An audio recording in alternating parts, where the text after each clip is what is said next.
Je suis enseignant-chercheur à l'École des hautes études de santé publique de Rennes. Donc c'est une école qui a une vocation nationale de former les cadres de la fonction publique hospitalière et non hospitalière.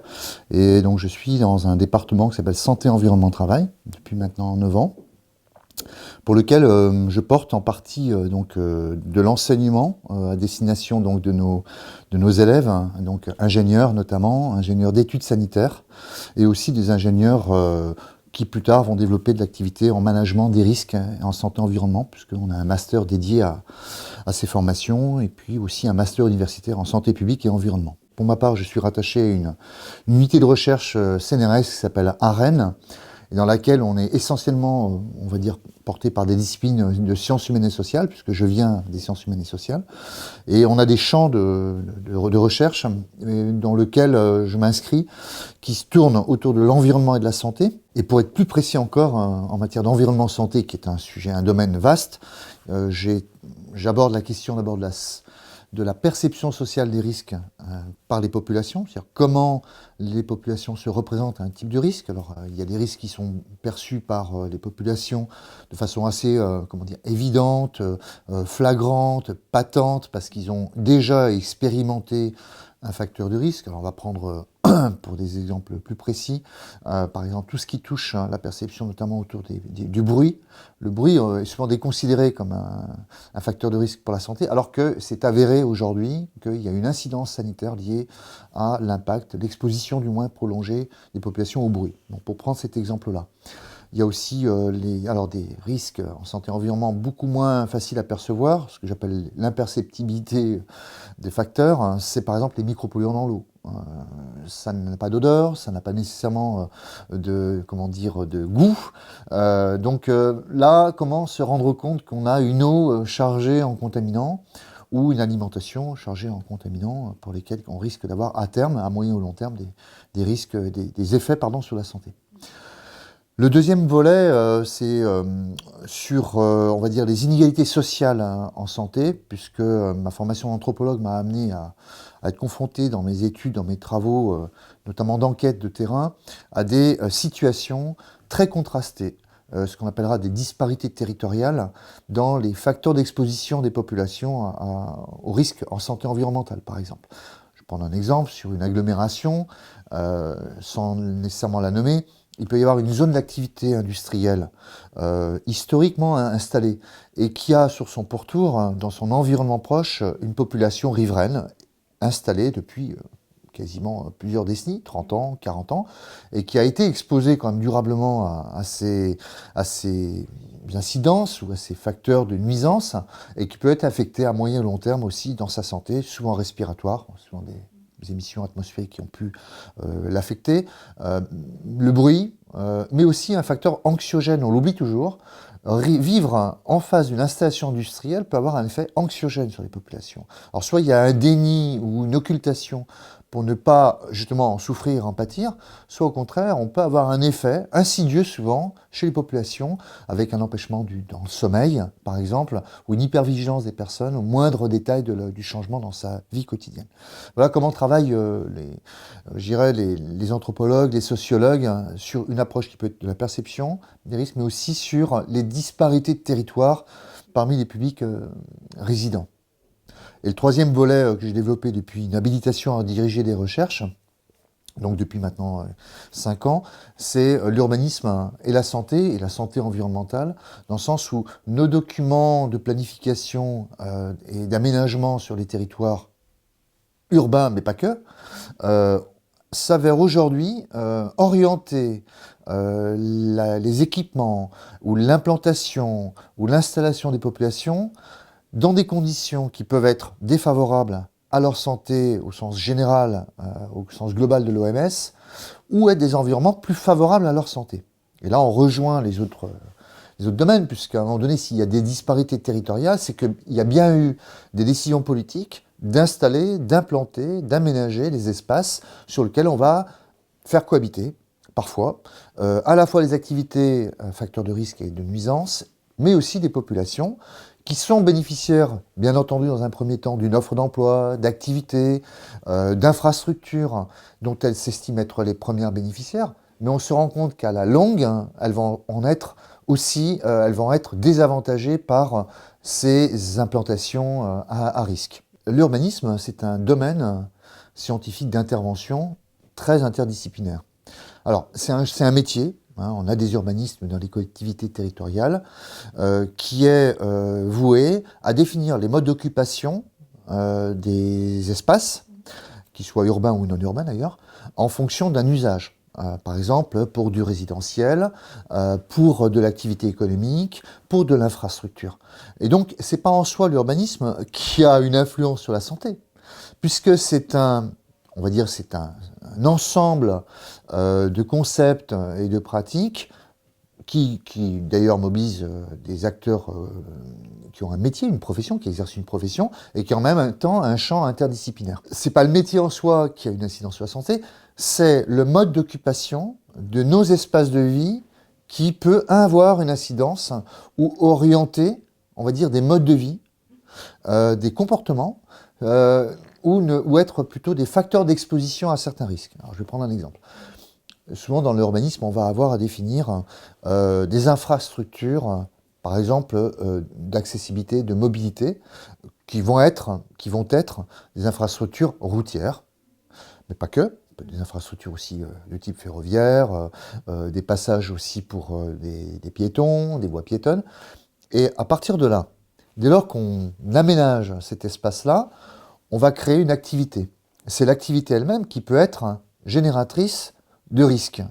Si cette activité, par exemple, est le transport motorisé, 100 000 véhicules jour transitant sur une infrastructure qui vient d'être créée. S'il y a du résidentiel sur son environnement proche, il y aura nécessairement une incidence sanitaire, à moyen ou long terme, qui peut être une incidence d'abord sonore. L'impact sonore est très bien connu aujourd'hui. On a des niveaux d'impact sonore qui dépassent souvent certaines normes de la directive européenne et qui exposent les populations à terme à une santé dégradée sur le plan cardiovasculaire, ça a été observé, sur le plan de la vigilance, sur le plan du sommeil et donc du facteur de stress. Voilà un exemple. Mais c'est aussi des émissions de polluants dans l'atmosphère. La majorité de notre parc est thermique. Et donc, le flux de véhicules jour répété à longueur d'année, et voire sur plusieurs années, va générer un environnement, une atmosphère polluée et dégradée, pour lesquelles les populations vont être exposées sur la durée. On le voit très vite sur les maladies respiratoires affectant les personnes les plus vulnérables. Ça peut être des enfants, des personnes en bas âge, des enfants en bas âge. Ça peut être aussi des personnes déjà fragilisées par un état de santé parce que malades. Ça peut être les personnes aussi âgées, mais pas que. Tout un chacun peut être affecté par ces nuisances, voilà, qui deviennent en fait des facteurs aggravant la santé. Il y a aussi des effets qu'on mesure moins, et pourtant ils l'ont été, c'est les effets de coupure dans les aménagements des espaces, c'est-à-dire que lorsque vous avez une grande infrastructure avec un fort trafic, eh bien, il y a des effets de coupure entre les populations qui, du coup, ne vont pas transiter d'un espace à l'autre, ne vont pas se rencontrer, et donc on aura une moindre sociabilité. Ça a été vraiment observé de façon assez flagrante, ne serait-ce qu'aux États-Unis, et ce depuis les années 60, où on observait on va dire, un niveau de sociabilité qui était amoindri dès lors qu'il y avait des infrastructures qui produisaient un effet de coupure dans le territoire.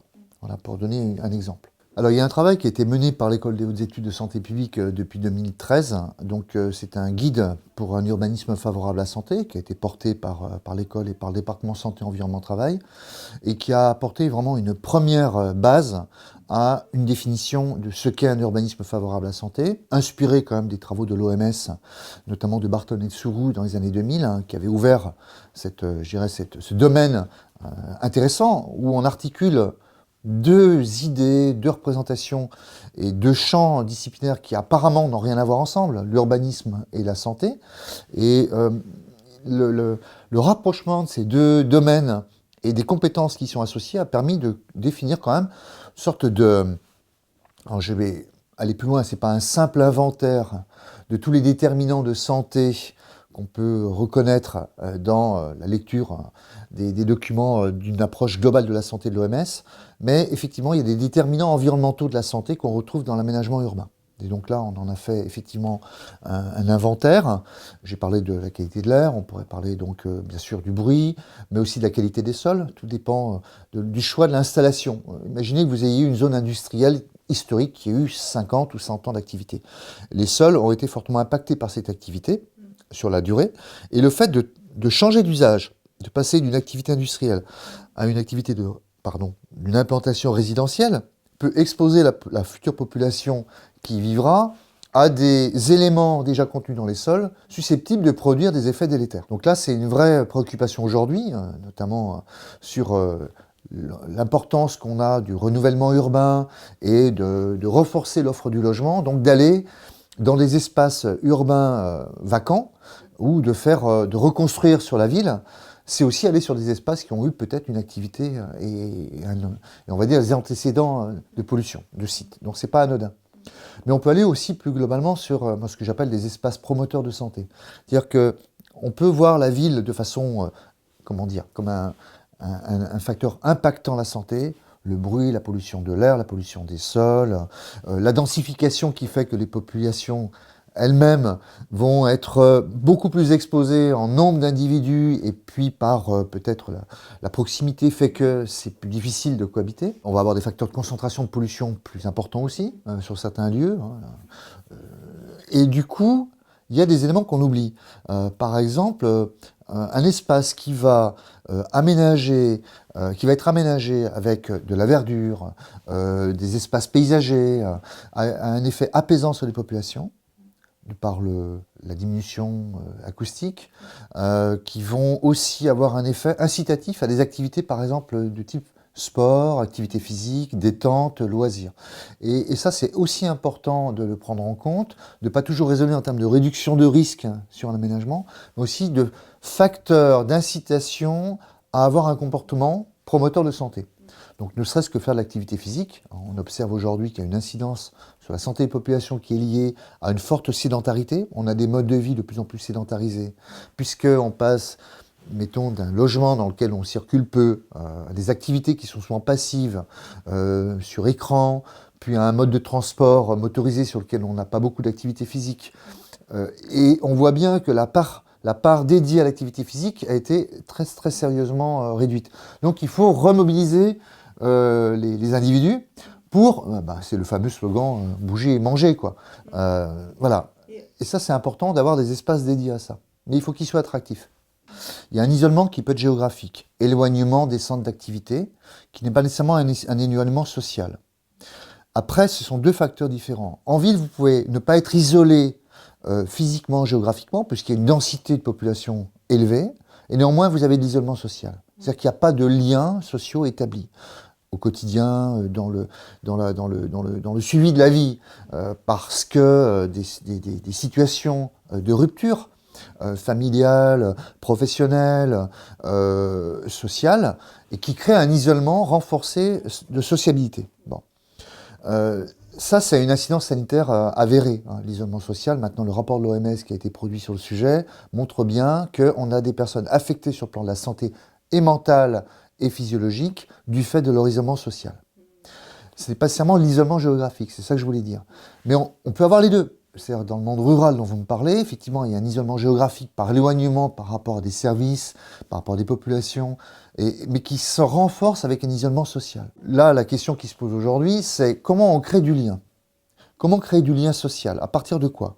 Est-ce que c'est les services qui doivent, ce que l'on appelle aujourd'hui, aller vers, c'est-à-dire ne plus attendre que les publics viennent faire exprimer une demande, mais aller auprès des publics pour faire savoir qu'il y a des dispositifs, des moyens d'accompagnement, et donc renouer du lien social, puisque les publics qui sont souvent les plus éloignés socialement parlant ne feront pas la démarche. Ne sortiront pas de cet isolement par une forme de pudeur, par réserve, parfois c'est même la honte des situations qu'ils traversent, et il faut aller au-devant d'eux. Voilà. Ça change complètement le mode d'intervention de nos services. Il y a des usages qui sont bien connus aujourd'hui sur lesquels on est en contradiction. C'est parfois une contradiction qui est dans le cadre réglementaire. C'est-à-dire que comme on a, on va dire, des codes qui sont indépendants, le principe d'indépendance des codes, font qu'il y a des codes qui vont aller à l'encontre de ce que d'autres codes préconisent. Je prends un exemple. Vous avez aujourd'hui une réglementation très très forte pour justement réduire la facture énergétique, économiser l'énergie et donc par l'étanchéification du bâtiment. Donc effectivement, isoler, renforcer l'isolation pour pouvoir limiter les déperditions énergétiques, c'est pris au nom d'un engagement pour le développement durable, réduction des pertes énergétiques, mais aussi des émissions de gaz à effet de serre. Donc ça se justifie, ça s'entend. Néanmoins, la contradiction est que plus vous isolez, plus vous confinez l'habitat, et donc vous limitez, en gros, j'allais dire, l'aération-ventilation de l'habitat. Et là, bien entendu, les promoteurs et les prescripteurs mettent en avant qu'il y a obligation d'un système de ventilation qui est rendu obligatoire et qui est même calculé pour un certain débit d'air en fonction du volume occupé. Si ce n'est que, d'abord, il faut qu'il y ait une maintenance assurée de cette ventilation. Souvent, on voit qu'on a des défauts de maintenance dans le temps, qu'elle n'est pas toujours adaptée parce qu'elle n'est pas suffisante en fonction des usagers qui sont dans le logement. Et du coup, par crainte de perdre de l'énergie, on ne fait plus d'aération, puisque ça serait en contradiction avec le fait de conserver la chaleur, voilà. Et du coup, là, on a un facteur qui est impactant, qui est celui d'un air intérieur qui peut être vicié, dans lequel on va être en permanence exposé, et pour lequel on va inhaler finalement des substances ou des agents dans l'environnement intérieur. C'est une préoccupation majeure aujourd'hui, la question de la qualité de l'air intérieur. Et donc, vous voyez, le confinement induit aussi une exposition à des facteurs de risque pour la santé des personnes. Et du coup, problèmes respiratoires récurrents, asthme et autres. Donc là, c'est des contradictions fortes sur lesquelles on est, parce qu'il n'y a pas harmonisation nécessairement des textes et aussi dans les pratiques. C'est-à-dire qu'il faut qu'on intègre dans les comportements le fait que, isoler bien entendu, pour pouvoir conserver, maintenir l'énergie, mais aussi l'aération, c'est, je dirais, une bonne pratique à maintenir pour régénérer l'air ambiant.